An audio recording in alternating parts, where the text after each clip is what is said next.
Okay. Hello, everyone. Welcome back to the 7th Asia Pacific Climate Change Adaptation Forum. My name is Hermes, and I'll be your technical facilitator today. You're at the session titled The Role of Women in Climate Change Adaptation, a commemoration of International Women's Day 2021 through inspiring talks and artistic performances. We will begin in just a moment here, but before we get started, we would like to let you know that this meeting will be recorded for documentation purposes. The chat box is also available in case you have any perspectives you'd like to share, or if you need to reach out to me for technical assistance. For those of you just joining us, welcome. You are at the session titled The Role of Women in Climate Change Adaptation, a commemoration of the International Women's Day 2021 through inspiring talks and artistic performances. We are ready to get started, so I will go ahead and pass the floor to His Excellency, Mr. Lorenzo Galanti, the Ambassador of Italy to the Kingdom of Thailand.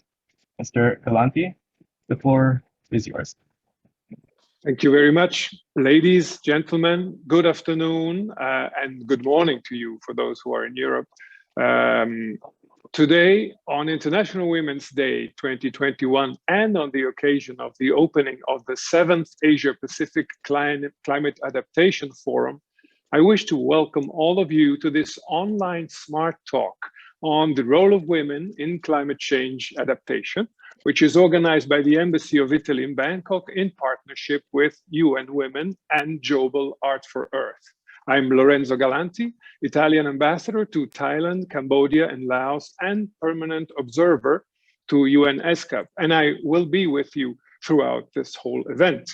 Allow me to thank our distinguished partners in this initiative, UN Women, Jobel Art for Earth, as I mentioned, UNEP, but also the Asia Pacific Adaptation Network, the Italian Alliance for Sustainable Development, IThis, the Green World Foundation in Thailand, the Asia Development Alliance, the Asia Pacific Forum on Women, Law and Development, and last but not least, the Regional Community Forestry Training Center for Asia and the Pacific.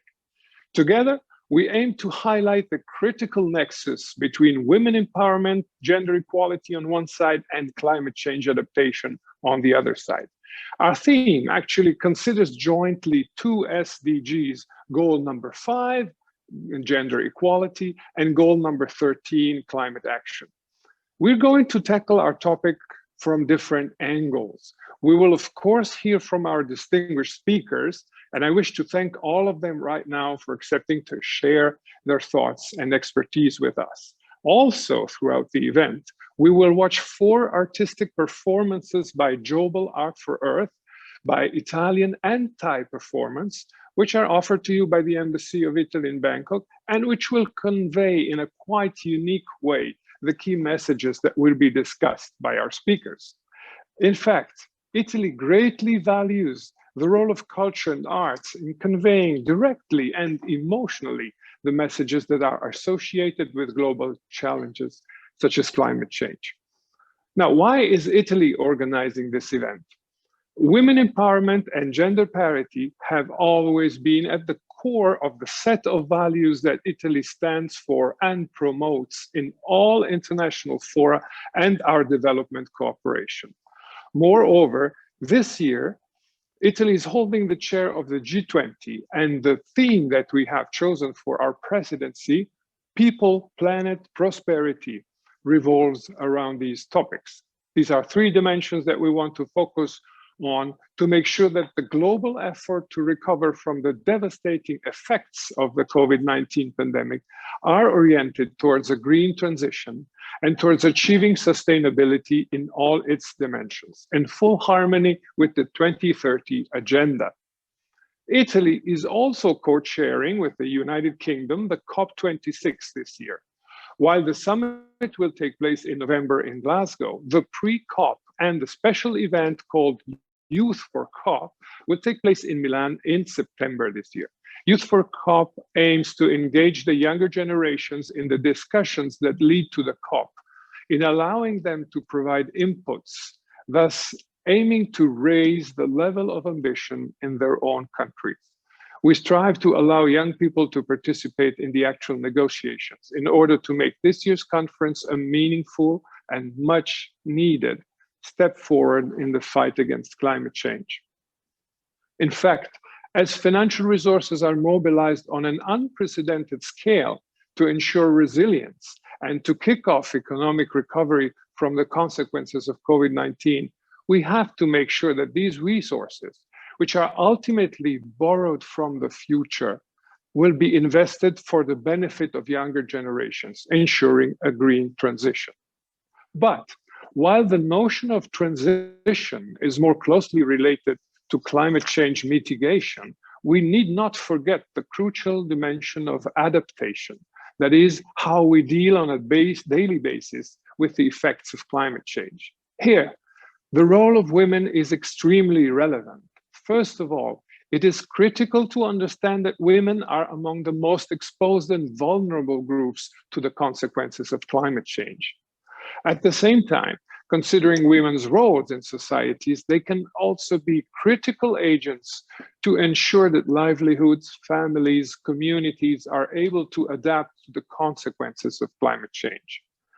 In order to allow them to play this role and to allow humanity to benefit from women's role in this particular instance, we need to ensure adequate women participation in strategy formulation, decision and policy making, and make sure that they have access to adequate training, finance, data, and technology. So, in officially opening our event, I would now like to invite Mrs. Sarah Nibbs, Deputy Regional Director of UN Women at the Regional Office for Asia and the Pacific in Bangkok. Sarah, you have the floor. Thank you so much. Thank you very much, Excellency Ambassador. Good afternoon and warm welcome to all of you. It's really a great pleasure for me to be part of this side event that is organized on International Women's Day and on the opening day of the Asia Pacific Adaptation Network Forum, which is dedicated to the discussion on enabling resilience for all. This side event on women's role in building climate resilience could not be more timely, as now the world is looking for ways to strengthen social recovery and resilience to unprecedented pressures threatening our well-being at all levels. Today, we are celebrating the International Women's Day that is dedicated to the theme of women in leadership in a COVID-19 world. As the world continues struggling with the pandemic, women stand at the front lines of the crisis. As healthcare workers, caregivers, innovators, or community leaders combating the spread of the pandemic. The crisis has highlighted both the centrality of women's contributions to recovery and the disproportionate burdens that women carry. And the spread of COVID-19 exacerbated already existing threats to thousands of people in our region, where the impact of climate change on health and well-being is already devastating. Current data show that exposure to the effects of this health-related crisis correlates with the vulnerability to adverse impacts of climate change, and that women and men are affected in different ways by these crises, often due to discriminatory social norms or unequal rights. Over the past decade, climate change impacts have become stronger in our region, and economic losses continue to grow. This means that women will continue to face greater challenges, including loss of livelihood, poorer nutrition, increased levels of air pollution and subsequent respiratory illness, as well as more frequent and severe natural disasters, which of course can lead to loss of life, as well as increasing the likelihood of exploitation and gender-based violence. Women still lack equal rights in economic, political, and legal spheres. They are not only more vulnerable to the adverse effects of deteriorating environment, but they also have fewer means to cope with these challenges and fewer opportunities to reap the benefits from the use of natural resources. At the same time, however, it is well recognized that women have unique skills, capabilities, and knowledge to contribute to climate solutions. We now have mounting evidence to prove that considering women's unique experiences makes for more effective efforts to address a wide range of environmental challenges, and this benefits the whole of society.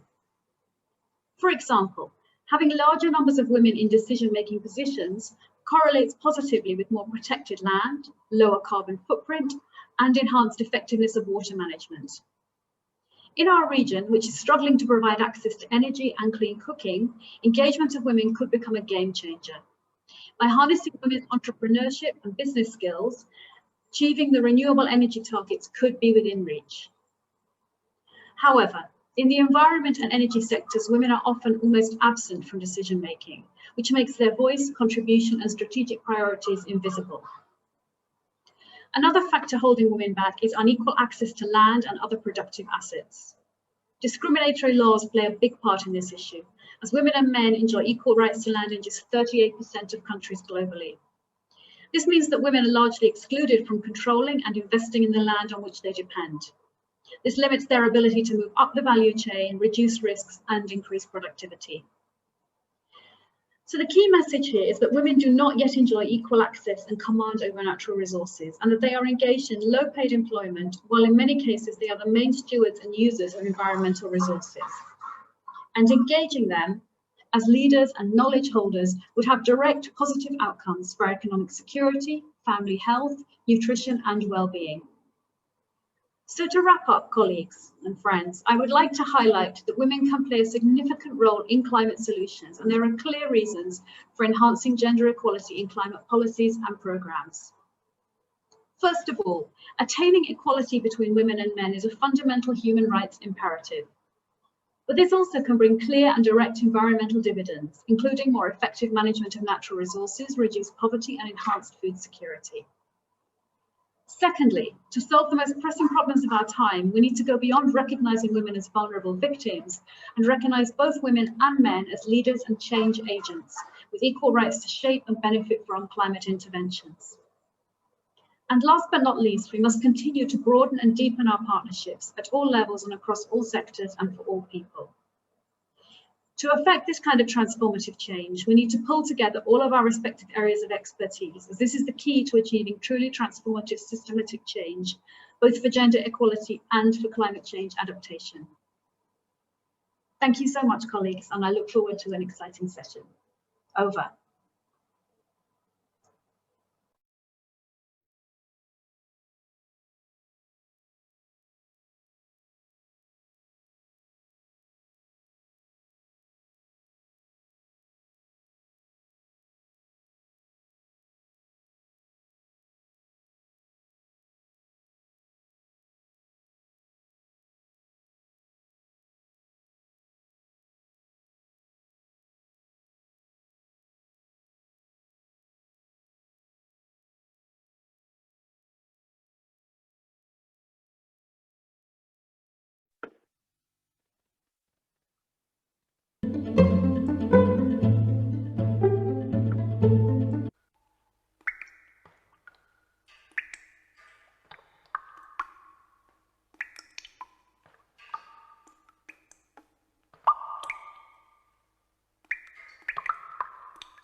So thank you very much, Sarah Nibs from UN Women, for highlighting that climate change impacts are not gender neutral. And as we have seen in this wonderful performance by Jobel Group, there's an issue about resource management. Now I would turn to Dr. Jyotsna Mohan, Regional Coordinator Asia of the Asia Development Alliance. So Dr. Jyotsna Mohan, you have the floor.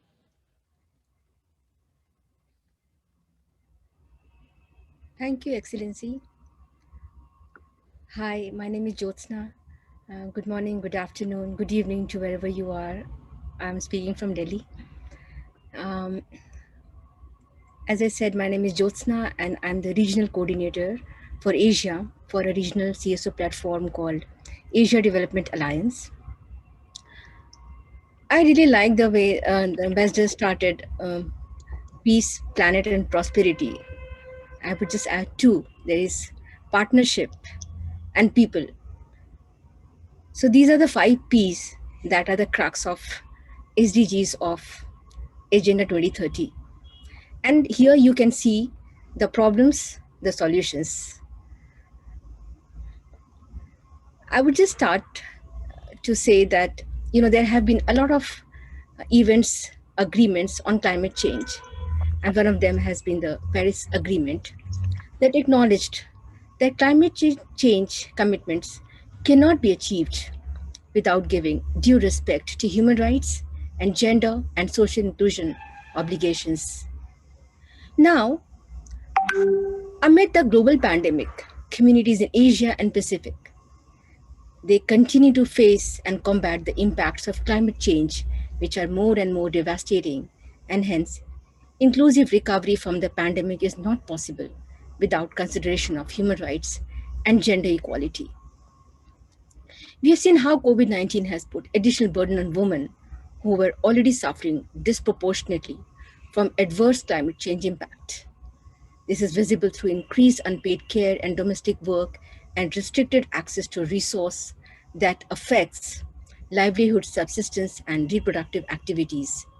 Regardless of the sector in question, it is very often women and girls in the communities who are expected to carry the increased burden caused by climate change as well as pandemic.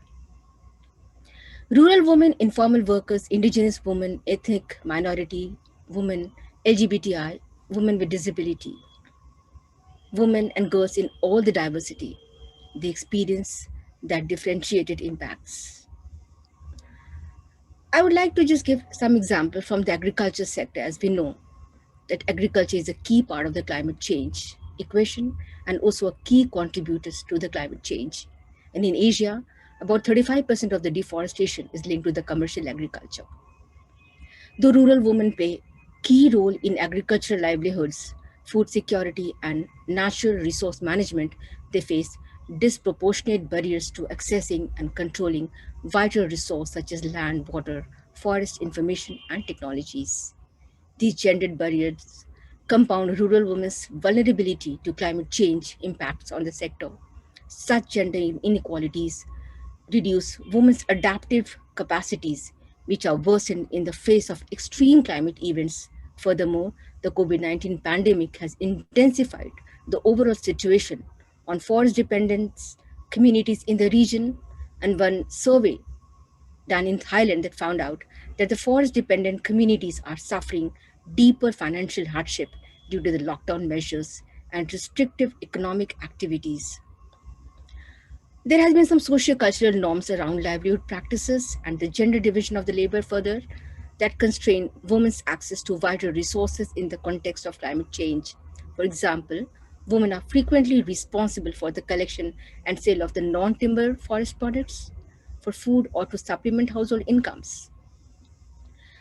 Both climate change and the conservation policies may reduce or eliminate the availability of forest products, forcing women to spend more time and efforts to collect what they need, which also means they will have less time and option to engage in alternative livelihood activities.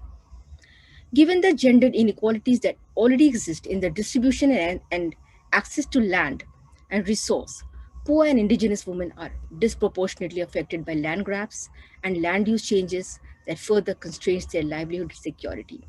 There has been always also the issues of unequal access to information and decision making. And in many instances, we have seen rural women face persistent barriers to accessing vital information and participation in decision making affecting their livelihoods. So I would just like to give very quick recommendations. We all require, as we said about the 5 Ps, we require holistic approach that embeds an intersectional, gender transformative, human right based approach to overcome the challenges. First, it is crucial for states to align their national policies with the commitments expressed in the international and the regional frameworks. For example, we have seen in the Sendai framework of disaster reduction, ASEAN framework, SARC framework. We have seen Agenda 2030 of SDGs, United Nations framework of Convention of Climate Change, the Beijing Declaration. There are many more such framework that needs to be adapted when we are talking about the women's and gender linkage. We all have the rights to a healthy environment, to a safe climate, to non-toxic and healthy ecosystem, to clean air and water, and to healthy sustainability produce food and are preconditions to fulfill all substantive human rights. So we need to invest continuously in livelihood support sectors such as health and education to ensure they're accessible to all. There is a need to explicitly design roles and responsibility for women and marginalized groups in governance process. There is a need to ensure multi-stakeholder cooperation, assure space for grassroots level organization that can empower their marginalized communities, enable community ownership of climate adaptation, prioritize target initiatives to develop the confidence and leadership skill of women and marginalized group, and then invest in research that that can document the ways in which the sexual orientation and gender identity expression play a role in shaping differentiated vulnerabilities to climate change, including whether they are currently considered or overlooked in climate action.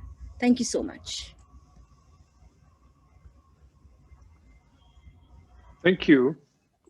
Thank you very much, Dr. Mohan. Thank you for highlighting the role of agriculture and of rural livelihoods, which is related to food security, which is so crucial, and the potential in partnerships, the necessity for inclusion.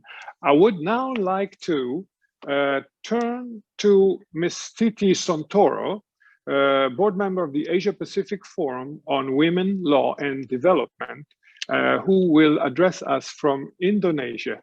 Ms. Santoro, you have the floor.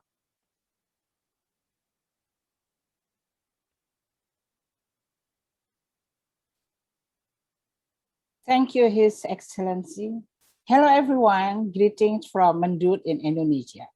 First of all, I would like to thank the Embassy of Italy in Thailand for the invitation to this important event to discuss the role of women in climate change. It is an honor for me and also for the Asia Pacific Forum on Women, Law and Development, APWLD, that I'm representing here to get an opportunity to share our views and works related to this topic. I also appreciate the technical support provided by the organizer that made out our preparation running smoothly. So I would like to start with the context of women and climate change. So as we might aware, climate change comes not in a calm and peaceful, but in a chaotic and problematic world where we live in. in most of developing countries, women are facing the intertwined powers of patriarchy, globalization, militarism, and fundamentalism that influence and determine their lives. Gender role under those powers makes women and men experience climate disasters differently. The Human Rights Council study in 2019 on impacts of climate change to women, for example, stated that in general, women are more likely to experience the adverse impacts of climate change than men. It is because women constitute most of the world poor and are often directly dependent on threatened natural resources as their primary source of food and income. Climate change threats, among others, their food security and access to land, health, sexual and reproductive health and rights. Climate change also triggers further sexual and gender-based violence and discriminations. Furthermore, impacts of climate change is not only about coming from climate disasters, but also from climate fake solutions that exacerbate the climate crisis and the adverse impact to women, like land and resource grabbing, pollution, and other environmental destruction. Hence, women's resilience to adapt to climate change or to contribute to reducing greenhouse gases also reflect their struggles against the patriarchal system in the society and in the governments, the economic interest in the climate solution against the militarism that protects youth investment in climate projects, as well as the religious fundamentalism that wants to domesticate women. So how women deal with these situations? I would like to briefly share APWLD empowerment works as an example. APWLD is a leading network of feminist organizations and individual activists in 27 countries of Asia Pacific. And over the past 34 years, APWLD has actively worked towards advancing women's human rights and development justice. One of APWLD programs in the climate justice program, where I'm also part of this program, is the Feminist Participatory Action Research as empowerment efforts for grassroots women affected by climate change. I would like to share a story from Assam, India, where APWLD Climate Justice Program, together with 2 local women organizations, successfully empowered the grassroots women. The grassroots women in Assam bear the brunt of climate change-related catastrophic events like floods, erosion, landslide, droughts, erratic rainfall, tsunami, and etc. Meanwhile, the Indian National Action Plan on Climate Change is directed to have its own climate change policy based on local needs. However, women participation in the implementation of this policy, as anywhere in developing countries, remain low, even though they are recognized as stakeholders in the policy. So the APWLD and 2 local NGOs conducted a range of activities aimed to deepen the community understanding of climate change, build women's capacity to document their experiences, suggest solutions, and build the confidence to speak and to act on behalf of themselves. The result? Grassroots women voices in Assam are now included in Panchayat Development Plan for Women's-led Livelihood and Climate Change Adaptation Strategies. Panchayat is a local governance structure covering a cluster of villages in India.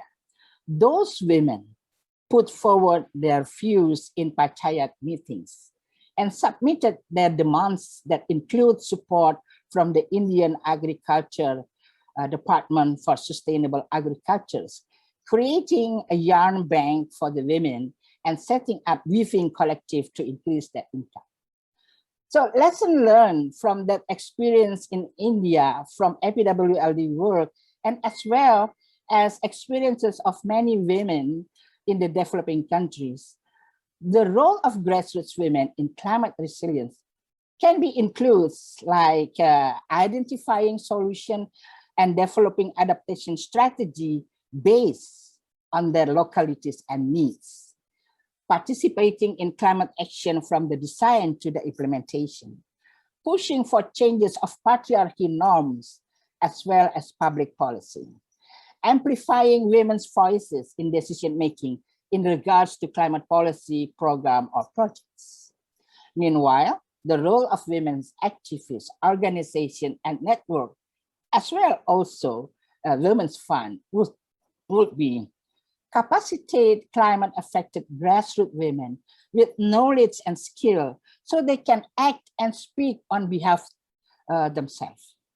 Facilitate their activities into local, national, and international level to amplify their views, their needs, and works. Provide platforms to share grassroots women's experience to get support from wider public wherever they are. So I will stop here and looking forward for further discussion with you. Thank you for listening. Over to the organizer.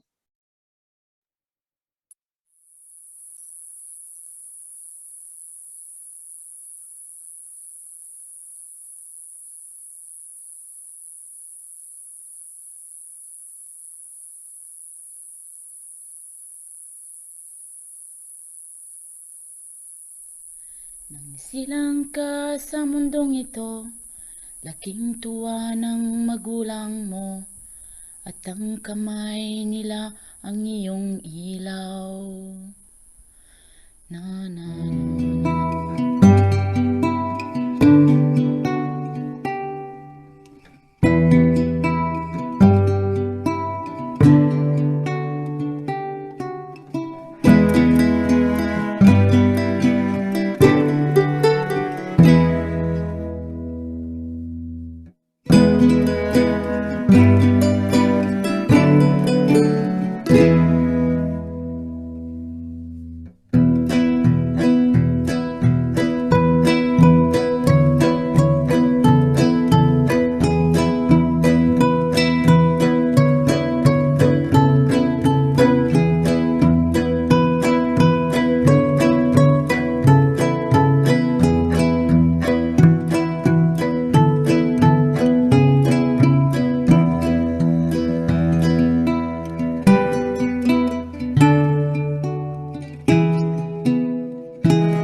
Another very meaningful performance by Jobel Group. I wish to thank you very much, Mr. Santoro, for highlighting the challenge of the cultural context with this very interesting story from Assam, India, about grassroots women. Thank you very much. Let us now hear from two voices, Mrs. Supachaya Techachuchert and Mrs. Siripani Supratiya from the Greenwald Foundation here in Thailand. I hope you can hear me. The floor is over to you. Thank you very much. Thank you so much. Thank you. So, okay, let me begin. Seeking the truth and connecting the dots has been the aspiration to see the bigger picture and uncover what really goes on behind closed doors has been the driving force and my responsibility as a journalist. Focusing on the environment, science, laws, and socio-political happenings, there is a web of the information out there and everything is utterly connected. I am a biologist made ready by the environmental camp and nature educations.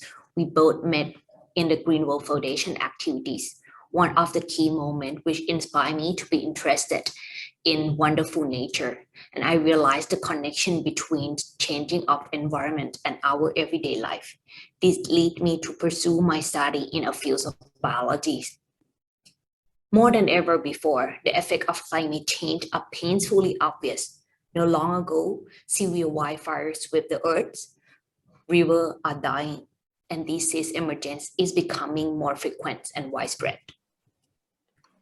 As we edge towards the point of no return, or some might argue we already missed our shot, environmental communication and public understanding has become more important than ever before. But how do we rouse the sleepwalkers from their slumbers?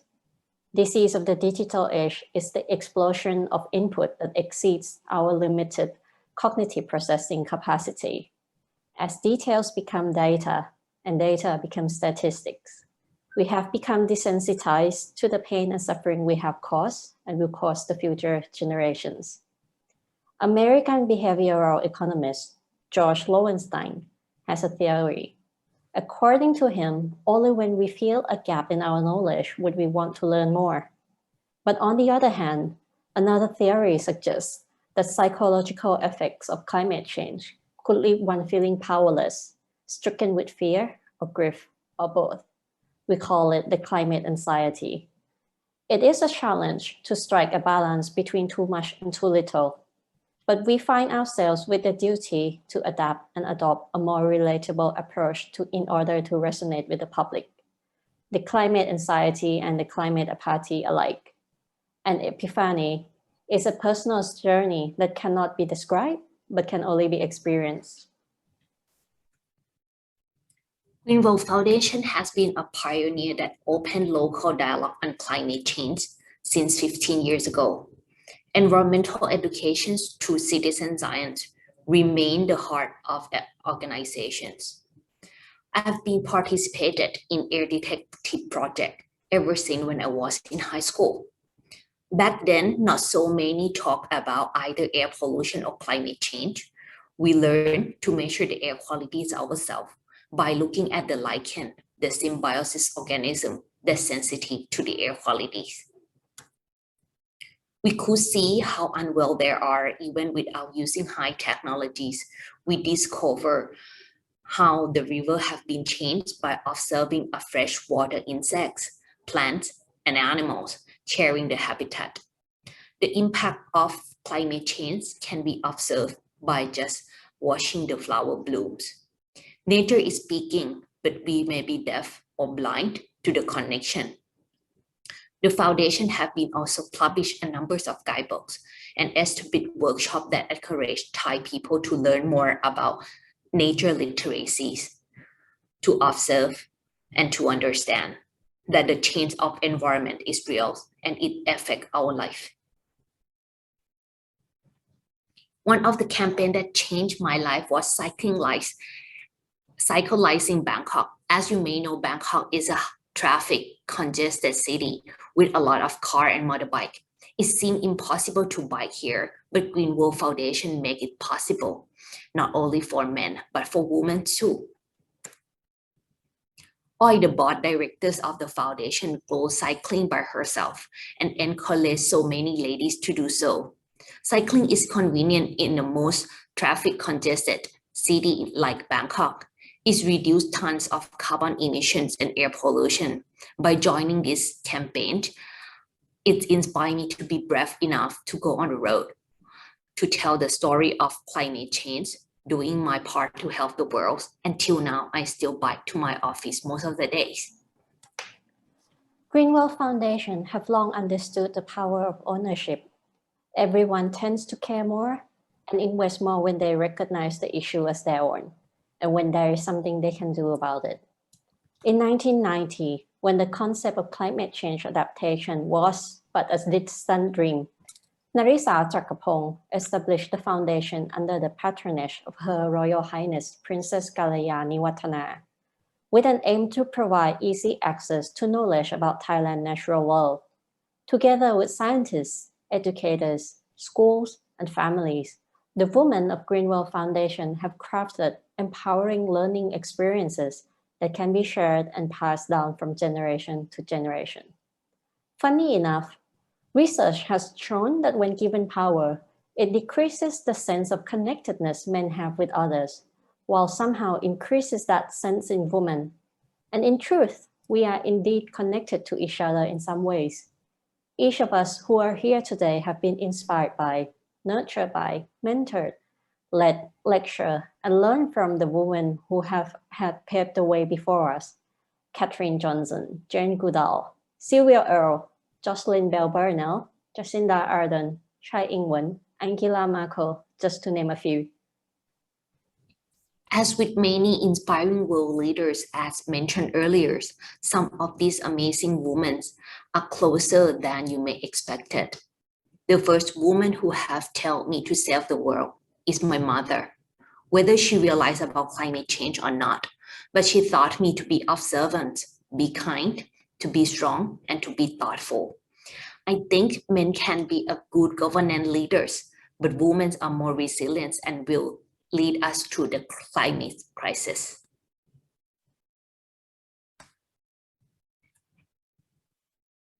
Thank you.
Another beautiful performance by Jobel Group.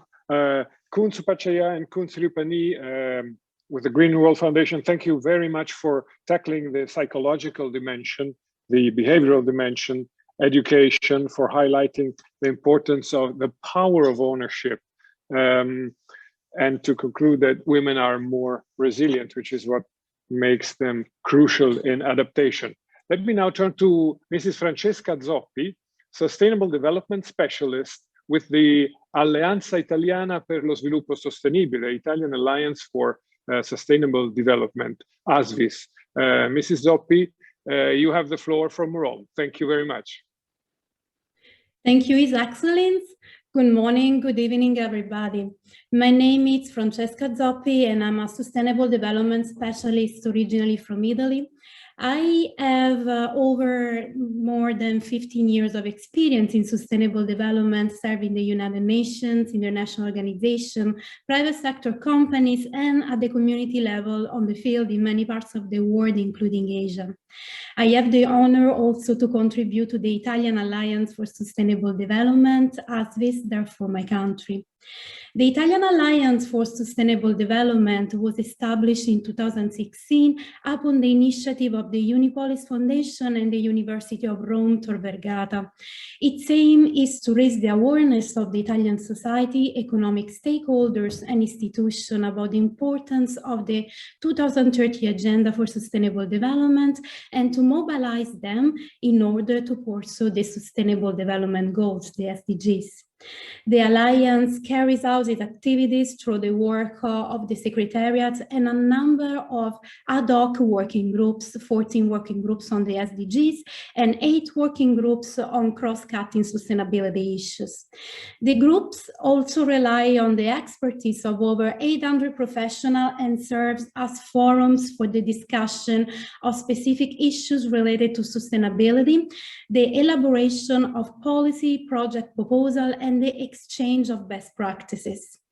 The Alliance brings together more than 300 member organizations among the most important civil society institutions and networks dealing with the SDGs. We do use 2 different kinds of approach. The first one is to the bottom to the up, using advocacy activities, communication products, and events, such as the Sustainable Development Festival, which is the largest Italian mobilization to spread the culture of sustainability. The other approach we use is also from the top to down through policy proposal. In fact, we work on an annual report that is named Italy and the Sustainable Development Goals, and it's aimed at policymakers and present proposals across all aspects of the 2030 Agenda. The Sustainable Development Festival represents one of the most important activities to raise the awareness about the 2030 Agenda and the SDGs in Italy. But the festival, it's also a unique experience worldwide. In fact, now is at the international level, involving different audience from young people to old people to from expert to not expert. Moreover, at the international level, ASVIS was also finalist to the United Nations SDG Action Award in 2019, and it's again this year, 2021, with the festival itself. So ASVIS works for Italy, yes, but we work also for all the people and countries of the world, because sustainability is a global matter, and Asia, it's part of it. Me, myself, I work for many years in Asia with women farmers and also with sex-trafficked women and girls, and the importance of the work of women linked to climate change in that area of the world is critical to the achievement of the agenda and SDG 5 and 13. ASVIS aligning with the agenda implicitly align also with the Decade of Action, where women and climate change play a critical role. Women commonly face higher risk and greater burdens from the impacts of climate change in situations of poverty, and the majority of the work poor are women. Women's unequal participation in decision-making processes and also in labor markets compound inequalities and often prevent women from fully contributing to climate-related planning, policy making, and its implementation. Yet, women can and do play a critical role in response to climate change due to their local knowledge of and leadership. Women have proven to be leading the way towards more equitable and sustainable solutions to climate change. Across sectors, women's innovation and expertise have transformed lives and livelihoods and increased climate resilience and overall well-being. To this extent, the related international activities ASVIS is doing, it's one in the Italian presidency of the G20. ASVIS is involved in different engagement groups and cooperates with the Sherpa office. Some events of the Sustainable Development Festival will be part of the official G20 program, including events on SDG 5 and SDG 13.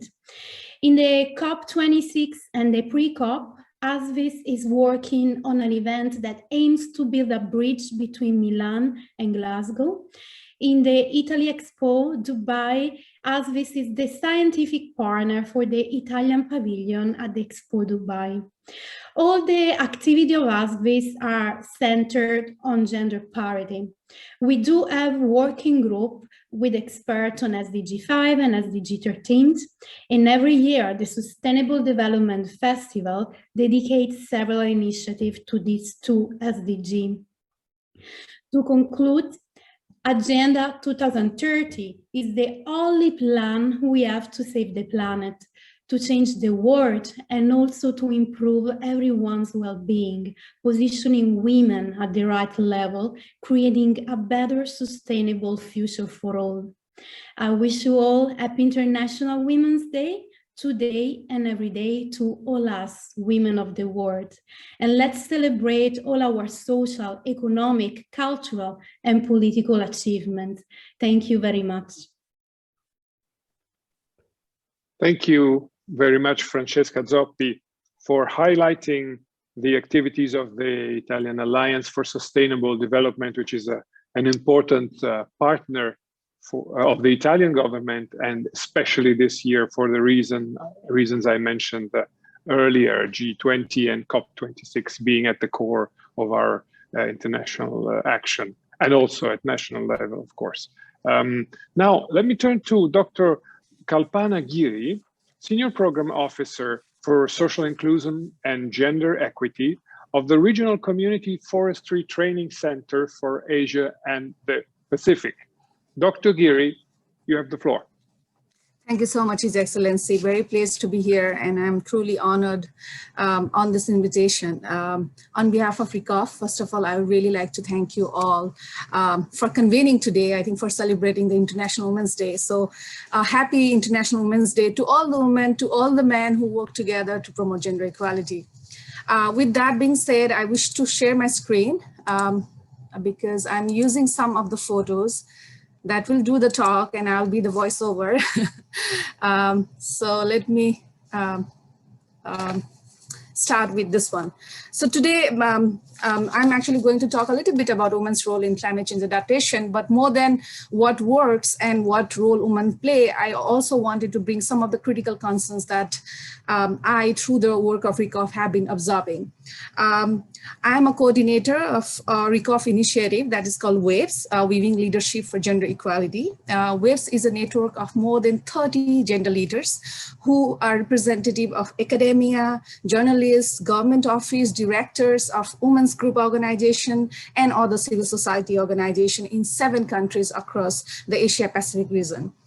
These gender leaders, they are taking risk, they are putting a position, they are raising their voices to promote gender equality in climate change and forestry and natural resource management sector in their countries, mainly in 7 different countries in the Asia-Pacific region, namely Cambodia, Indonesia, Laos, PDR, Myanmar, Nepal, Thailand, and Vietnam, and Indonesia. The challenge today, I think, is not only to how do we actually address gender inequality and promote gender equality, but it's also a question of how do we do that within the context of pandemic. like many presenters have actually pointed and hinted that despite the gains and the progress that have been made on gender equality, a crisis like COVID-19 has actually hinted that gender norms hasn't really transferred much. There were spikes in gender-based violence. The care work is heavily and disproportionately taken by women. So what does that really mean within the context of environment and climate change? Are we really promoting women's leadership, which is not really enjoyable to women, or which is actually perpetuating some of the social norms that we should rather be tackling about? So I think I would really wanted to say that it is crucial that we stay on track, even when the pandemic hits us. It is crucial that we minimize regressive pathways, we save the progresses that we have made, and we amplify the efforts together so that we do not fall behind and go behind. So to do so, today I'm going to share you some examples of how that is possible to do that. And I would like to bring some of the experiences from the work that I do at RICOFT. First of all, a little bit about what RICOFT is. RICOFT is an international non-government organization that works to promote the role and influence of local communities, so that communities, the local communities, would really bear the economic, social, and cultural cost of conservation. They actually live equitably and sustainably in and besides the healthy and resilient forests that are vital to not only providing them a space, a sense of livelihoods, but also a part of their identity and culture, especially in relation with the climate change context. So in RICOFT, we do this work through the entry point of community forestry. Community forestry is basically an approach which aims to increase the role and influence of local people in managing the forest people. When I say local people, we mean communities who come from different genders, different age, different ethnicity, and who are locally and contextually dependent on local community forest resources. Thus, forests are really vital to addressing or tackling climate change through both mitigation and adaptation. And they can be a very good segue to actually tackling about climate change adaptation. And within, alone in the Asian context, more than 450 million people depend on forests to survive and participate in community forest management of the forest. So today I draw my experiences mainly from the approach and the space of community forestry in the region. So to do that, the first thing that I would like to do is I would like to share some stories of some of the gender leaders and how their work is actually promoting gender equality through the forest sector and is contributing to climate change adaptation. Meet the first gender leader here. Her name is Rama Paudel. She comes from Nepal. She is a grassroots leader who is engaging with and mobilizing a local, a grassroots, a women's group initiative in Nepal. It is called Himawanti. Rama, where she is she mobilizes a group of local women to protect the forest, to use the forest resources to secure livelihoods when it's hit by flooding, when it's hit by natural disasters. And she does that because her village, which is a Bisnupur village, it sits at the base of the Chure Hills, which is a very fragile mountainous landscape in Nepal. So due to the climate change, deforestation that happening around the areas, there's a lot of soil erosion, there is a flash flooding, the salt intrusion is taking place within the agriculture fields, which is hampering the livelihoods of community men and women, which are depending on both agriculture and forestry resources to draw their livelihoods. So the leadership that Rama showed in this landscape is she mobilized women's group which were managing small patches of forest. She used them to have this dialogue and discussion within the community on how forest degradation is actually related with climate change, what the communities need to do to better secure them in the climate, to better adapt them with the adverse effects of climate. And what they did is they mobilized this woman's role, time, and leadership along with other male members in the families, and they planted the forest. They did a lot of afforestation activities. They also built flood barriers, and they prevent seasonal floods from entering into their lands and crops. They also attended different trainings such as that provided by RICOF, where they learned about different government services, and they also mobilized those services to secure their livelihood and support. Right now, they actually use different government support and used different type of livelihood services such as beekeeping, cash crops, or livestock farming to secure their livelihoods and diversify their livelihoods against the adverse effect of climate change. This initiative, this multi-resourced livelihood sharing scheme, has now been scaled up to almost 800 households in the neighboring communities, and government of Nepal is actually using this Rama and her group as a model to replicate it into the other groups. So I think Rama's story actually shows us that when women who actually mobilize all this grassroots level of work and is supported by different organizations like RICOF as well as other partners in the country, things can actually take up. The other story now, I really wanted to move you to Cambodia. And in Cambodia, I'm going to talk about a community forestry-based credit scheme, which is opening space for women to participate in making decisions about how the forest should be managed and how the women should be benefited from the forest management. So here, there are two ladies that you can actually see here, and Sayam, the lady on the left, is the secretary of a community forest group in Pre-Kabal Bay Community Forest. So what happened in this forest, in this area 10 years ago was the village forests were disappearing because of shifting cultivation and illegal logging. But after they actually introduced this concept of community forestry and established community forestry management plan, they secured the community right to have access to the forest product, to draw resources that will help them in meeting some of the food products as well as other livelihood benefits. And now, they also established a small operating savings scheme, which actually provides some incentives and a self-sustaining source of income for these communities to protect their forest, which means they raise a little bit of money, they use it for different livelihood schemes, they get some revenue from that. And with that money, they use that money back to save their forest, to save the resources that they can use very usefully when any kind of crisis actually hits them. So it's actually a means for them to better prepare them against any kind of shocks or disasters.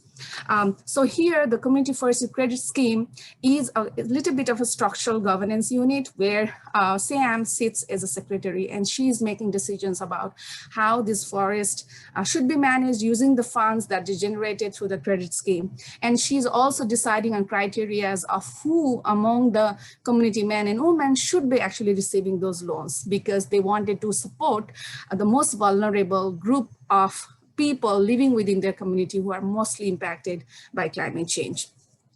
So I think if you look over here, because of this incentive and structures in place, the local communities' awareness, their engagement in forestry has increased. The forest area, the health of the forest is also good, and communities' ownership about the need of retaining the forest, of using the forest to fight back with climate change is there. So with small innovations in place, a lot of good results can be achieved through promoting women's leadership as well as maintaining healthy forests. Now, from these really interesting examples from Cambodia and Nepal, I would like to now draw a little bit more attention to the need of what else needs to be done when we think about women's role and leadership in climate change adaptation. And the first two cases were highlighted the role and influence and innovations that can actually play to bring women's leadership. Here is another story, I think, from Nepal, where two of our gender leaders, the ladies in blue here, Saru and Deepa, are taking a huge step to bring difficult conversation on topic by asking these questions. Are women benefiting out of the gender equality efforts in place or not? And when they are talking about benefits, they're not just talking about increased capacity or increased income. They're also talking about, are there changes, are there positive shifts occurring to relook at the way people perceive women's leadership, to relook at the perception, stereotypes, and implicit bias that still come in a way when women wanted to promote themselves as leader or when they wanted to gain to the leaderships. Why is it that nobody is talking about those deeper behavioral issues. So these people, they actually initiated this idea of humanizing the extension and education system within the forest institution in Nepal. And they do so with selected female leaders who are in very different positions, but also with grassroots leaders engaging with other men, so that both men and women forest professionals can humanize extension and education. They can see through their biases and stereotypes, and they wanted to reframe it, because one of the main issue is how do we actually look deeper and we reframe the different narratives or different biases that somehow is also perpetuated when on one hand we want to highlight women's role in leadership, but on the other hand we do not, for example, talk about the work burden that they're having or talk about the unsafe spaces, the danger that they are taking in order to fight with the context. So in doing that, they were mobilizing different networks, they're engaging with men, they're having difficult conversation on toxic masculinity and the need to reframe patriarchy within the forest sector spaces, both at the policy level and at the practice level. They're also mobilizing more than 1,000 female foresters working across Nepal to show them what harassment looks like, feels like, what needs to be done around that, and how forest sector extension policy and programming needs to build on the numbers and capacities and also include the structural root barriers and issues that usually are not part of the mainstreaming programs. So here, I think this picture actually speaks a lot about how they are influencing the new generation to relook on these paths and pathways, and also preparing them to be the next generational leaders. So with these three examples, the point that I'm really trying to make here is this. I think, and today I would say is a perfect day to reflect on that.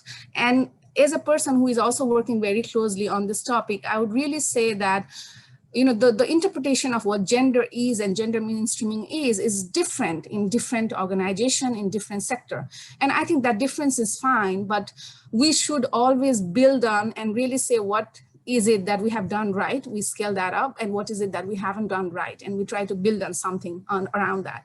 So the first action that is definitely needed is around how do we actually move beyond the numbers or the head count of women, either in policy making, in any representation structure, which is a correct step, but it is inadequate. So we need to move beyond just counting the head of male and women or any genders in any organization, and we really need to qualify the meaning out of it. This means that when we talk about gender equality needs to be the business norm of forestry and environmental sector programming, because many of the climate change adaptation program are mediated and implemented through this sector as well.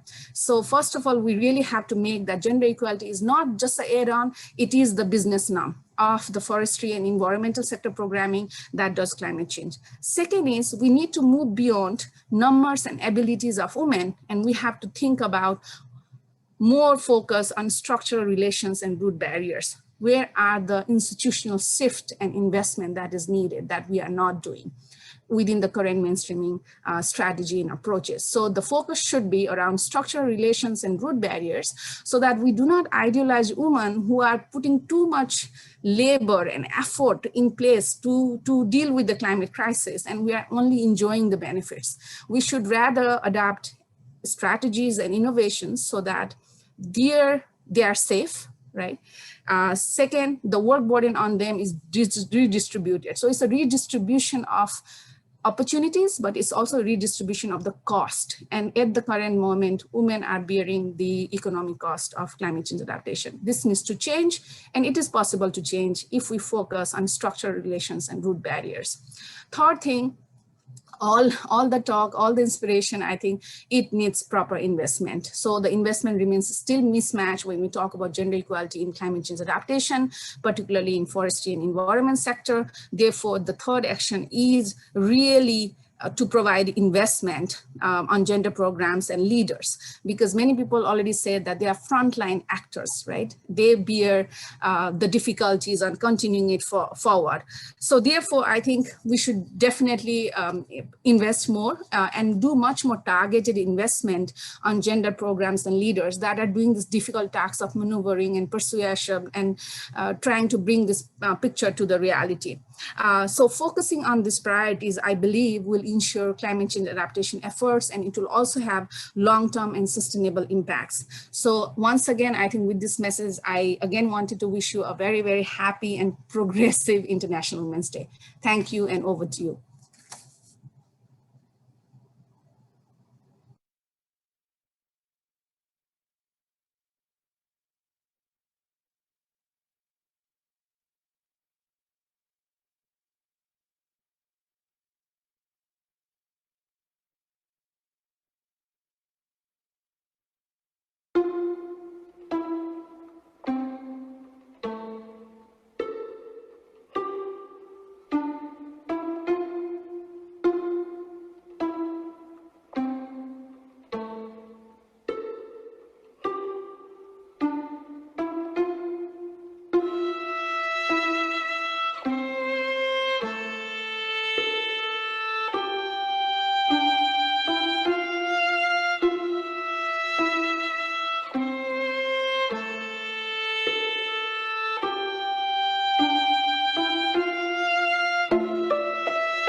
We can talk.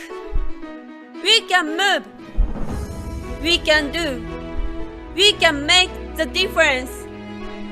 The world needs each of us from now.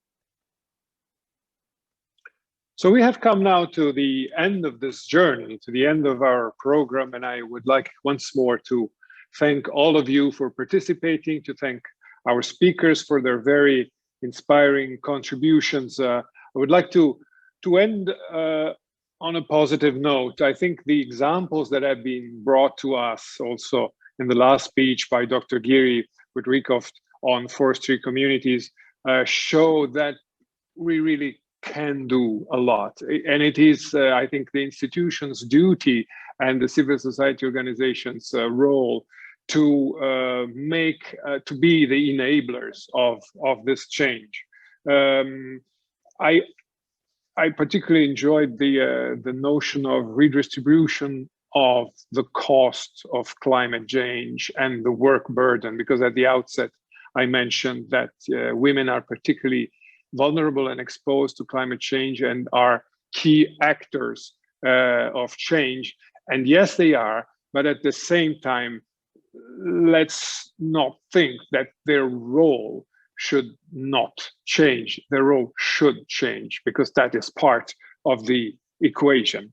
On the performances, on the artistic performances by Jobel, in my opinion, they were very intense. I hope you enjoyed them. We had some positive feedback from the audience. Thank you very much. I also enjoyed that they did not always convey a sense of emergency, which is it's become quite commonplace when we speak about climate change.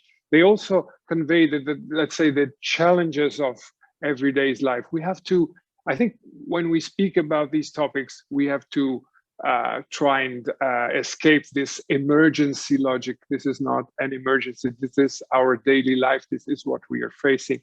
So we should look at it not as something that needs a quick fix, but as something that requires a substantial change. A change also in our mindset, a cultural change, as was highlighted by, for example, Mrs. Santoro from APWLD.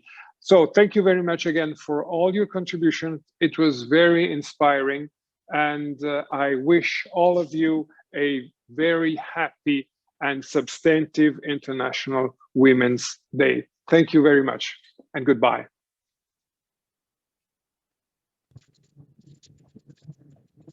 Thank you, everyone, for attending today's session as part of the 7th Asia-Pacific Climate Change Adaptation Forum.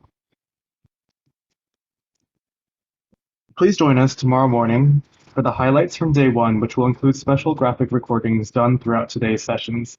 The entire day, we'll continue to explore the stream of planning and processes. Continue the conversation on social media using the hashtag APAN 2020.